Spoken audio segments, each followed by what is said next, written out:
আসসালামু আলাইকুম এভরিওয়ান। অনেকদিন পর একটা ব্লগ আপলোড করতেছে আজকে। এগুলা প্রোডাক্ট গুলো আমার পেজে অ্যাভেলেবেল আছে, যারা নিতে চাচ্ছেন ইনবক্স করতে পারেন। আর এই লিকুইড ব্লাশটা ইদানিং আমার ভীষণ পছন্দ, এটা আমার পেজে অ্যাভেলেবেল। এটার কালার স্ট্রাকচারটা এত বেশি সুন্দর, দেখেন কি সুন্দর একটা লুক আসছে। আর ব্লাশন ইউজ করেছেন একদমই বোঝা যাচ্ছে না, কিন্তু খুব সুন্দর একটা পিঙ্কিশ লুক দিচ্ছে। তো আমি রেডি হয়ে গেলাম। আমরা এখন একটু বাইরে যাব, আমার টুকটাক কিছু কেনাকাটা আছে, সাকিবের একটু কেনাকাটা আছে। তো আমরা বের হচ্ছি, মানে অলরেডি বের হয়ে গিয়েছি। আর আমি কিন্তু আজকে বব কাজলটা ইউজ করেছি। এই কাজলটা আমার পেজে অনেক বছর রানিং আছে, এটার অনেক রিভিউ আছে, প্লাস আমি নিজেও খুব পছন্দ করি। আর আমরা অলরেডি মার্কেটে চলে এসেছি। আমি এখান থেকে সাকিবের জন্য একটু কাপড় চোপড় নিবো, তো আমরা হাঁটছিলাম যে দোকানটাতে যাবো, এর মাঝখানে আমার দিদার সাথে দেখা হয়ে গেল।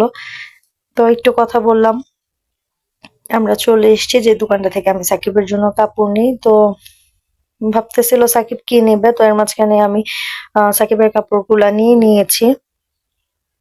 এখান থেকে বের হয়ে আমরা যাব একটু টুকটাক কেনাকাটা আছে, ফার্স্টে বললাম। তো বের হয়ে দেখলাম এখানে খুব সুন্দর সুন্দর বড়ই আর কি সেল করতেছিল, সাথে পেয়ারা ছিল। তো আমি এখান থেকে মজার বড়ি নিয়ে নিলাম, আর মাঝখানে কিছু টুকটাক কেনাকাটা ছিল, এগুলোও করে নিয়েছিলাম। আর এই তো আমাদের সবার ফেভারিট সিঙ্গারা। তো এই তো ছোট একটা ভ্লগ, আশা করি ভালো লাগবে।